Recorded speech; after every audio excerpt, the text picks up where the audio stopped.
My name is Jonathan Goforth with Keller Williams Platinum Partners. I am licensed in Missouri and Kansas, and I have my broker's license in Missouri. I've been a full-time realtor for 26 years. Now, I say that because it's required that I disclose to you the brokerage I'm with. Now, this is, in addition, this is some advice to keep you from getting a warning or fined. Then we're going to jump into condos. After you're licensed in real estate, you go through this whole process, you study like crazy, you go take the exam. After you pass the exam, you mail in your application with all your documentation into your state with your money, and they send you back your real estate license. Then your career begins. And so I want you to subscribe to my videos because everything else on my real estate channel is about how to help you make a lot of money as a real estate agent after you get licensed. One thing I want to make sure you understand, anytime you advertise yourself, you talk about real estate, anything related to real estate on any form of social media, Facebook, TikTok, YouTube, Instagram, you must identify the brokerage you're with. So if you're going to join RE/MAX, Keller Williams, whatever it is you're going to join, you always disclose the brokerage you're with. Always. And here's why. It's required that you disclose the brokerage you're with. But then, in addition to that, states are very different in how they operate with what else is required upon you in the state you live in. For example, Missouri and Kansas are very different in what information is also required in addition to that. Maybe your office phone number is required on social media posts. Maybe it's not. So get with your broker. After you get in place at your office, know those rules. There are rules, and other real estate agents are who's going to police that. Other real estate agents love to turn in other real estate agents. Don't find yourself in a situation with your real estate commission that you violated something and you didn't realize it. And that's why I just mentioned that as we get started. We're going to talk about 5 things about condominiums. Now, many of you are wanting to get into real estate investing. Everybody loves HGTV, and have you noticed how much on HGTV involves beachfront property, bargain beachfront, condos, luxury condos, this and that, private islands. There's so much fun that I'm wearing this shirt for. And so let's have some fun with this. We're going to talk about 5 things that involve condos. So number 1, there is a declaration or a master deed. That's recorded, and when that's recorded, it creates a condominium under that state law. And that's what creates those condos. Now, it doesn't have to be a high-rise condo building. Some things here, I live here in the Midwest. We are not a big condo city, but we have condos. But it doesn't have to be a high-rise building. It could be a 3-story building, but maybe they are titled as condos. Maybe they are just simply 4plexes, but they are titled as condos, not just townhouses. If they fall under condominiums, this is the things that they're falling under. You own that condo with fee simple title to each unit. As an individual, you have ownership rights to your condo unit as fee simple title. These are things like I want you to screenshot this and I want you to just memorize this information. But there are common areas. So let's say we're in Panama City Beach or anywhere like that. Anywhere, let's say Florida or wherever, and it's a tall condo building on the beach. And there are a couple of pools. There's a tiki hut. There's sand volleyball. There's a gym. There might be some meeting rooms. Those are common areas. Maybe there's a big driveway coming up the front. You've got a parking structure that is owned with this condo building. The common areas are owned as tenants in common. Yes, you need to know that. Tenants in common. This is what you use when there's 2 or more individuals that own something together. Tenants in common. Totally different than owning your unit with fee simple title. This is how those common areas are owned. And so keep these separate in your head. These are 2 different ways to own title.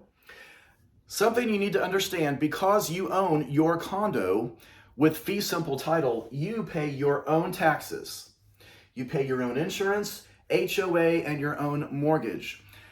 Now, something that makes this even more interesting is if you are going to buy investment property.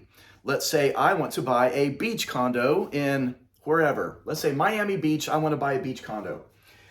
In doing my research to VRBO it or Airbnb, whatever, I need to make sure that I can cash flow when I build in my budget of expenses. So remember, if I owe taxes and insurance, make sure you know what that insurance is going to cost you.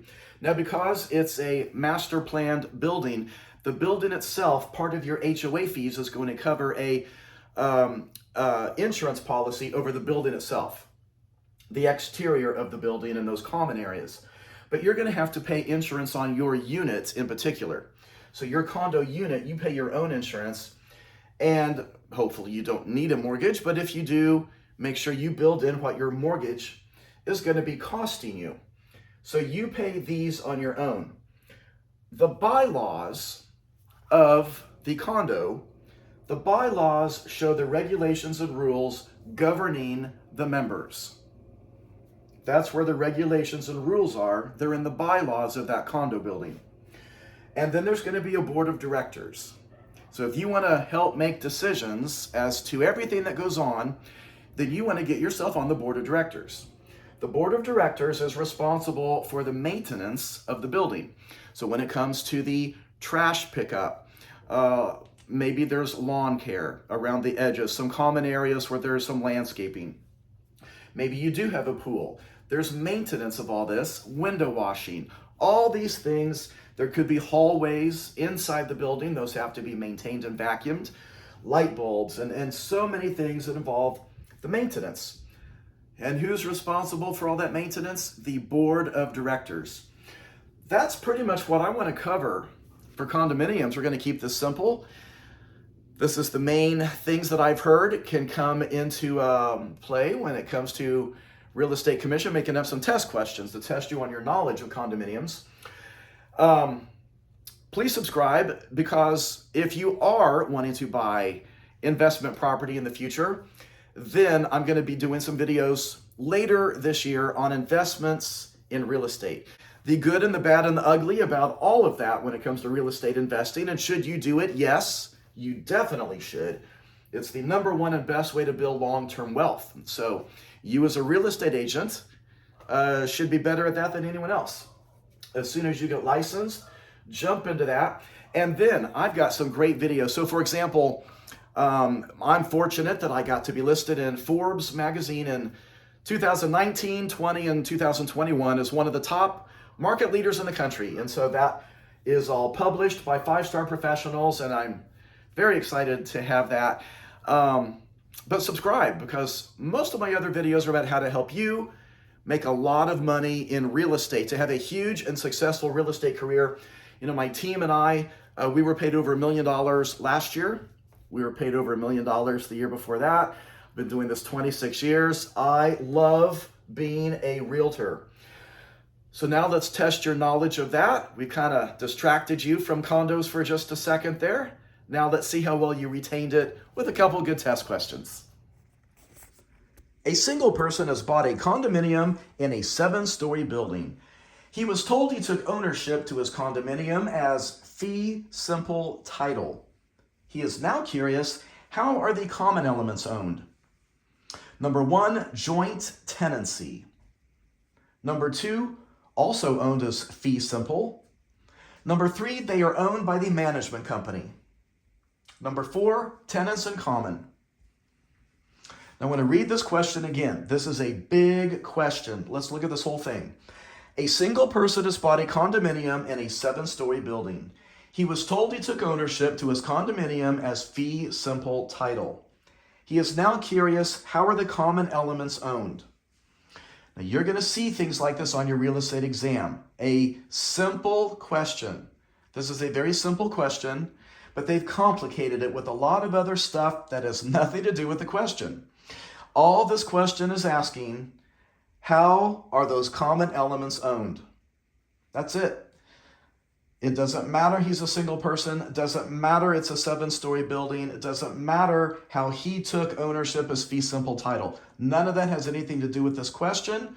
All they want to know, how are the common elements owned? And your answer is number 4, tenants in common. Remember, we just studied what tenants in common is. That's when you have 2 or more owners. And of course, you should know what a common element is. Those common places in the condo building are things like the pool, the gym, maybe it's public hallways, landscaping areas, could be sand volleyball if you're at a beach. All those are common areas, and those are owned as tenants in common. Next question. The owners of a condominium unit are responsible for 1, paying their own mortgage. Number 2, paying their own insurance. Number 3, paying their own HOA dues. Number 4, all of the above. So remember, you do own each condo unit as fee simple title.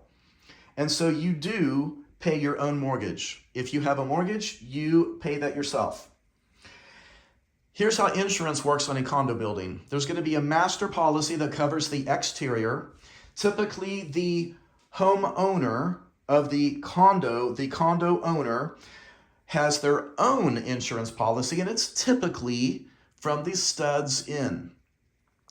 Now, you need to find out what the master policy actually covers as to what responsibility is placed on the owner, but you do have to insure your own things and the interior of your property. And typically condo insurance is cheaper because you're not covering the exterior. You're not covering the roof. You're not covering the exterior. And then number 3 on there is paying your own HOA dues. In case you are new to what an HOA is, that stands for Home Owners Association. And that's what an HOA is. It's a homeowners association. In this case, the homeowners association has its own master policy to cover the exterior of the condo building. And so you have to pay the HOA dues. And so yes, answer is number 4, all of the above. Next question, in a condominium, the board of directors are selected by whom? So let's talk about this. In a condominium, the board of directors are selected by whom? Number 1, the condominium unit owners. Number 2, the developer. Number 3, the management company. Number 4, the local city council. Well, you can knock out number 4. You know it's not going to be a local city council. They would have no jurisdiction over your condo building to select a board of directors. Your answer is number 1. The condo unit owners. All the different unit owners, they get to select who the board of directors is going to be. And so if you want to have decision-making power in a condo building, if you live in a condo, you need to get yourself on that board of directors. And that is a whole bunch of good test questions. Now what you're going to see popping up on your screen are a couple of links. Feel free to click on those. That are going to give you more test questions to practice with. So do as much practicing as you can, and then go take the exam as quickly as possible. Get all this knowledge in your head, and then go take the exam and get this part over with, so that you can begin your real estate career. Then come back to my real estate channel and check out all my other videos after you pass on how to have a wonderful, successful career as a real estate agent. Thanks so much for giving this video a like, and thanks for subscribing.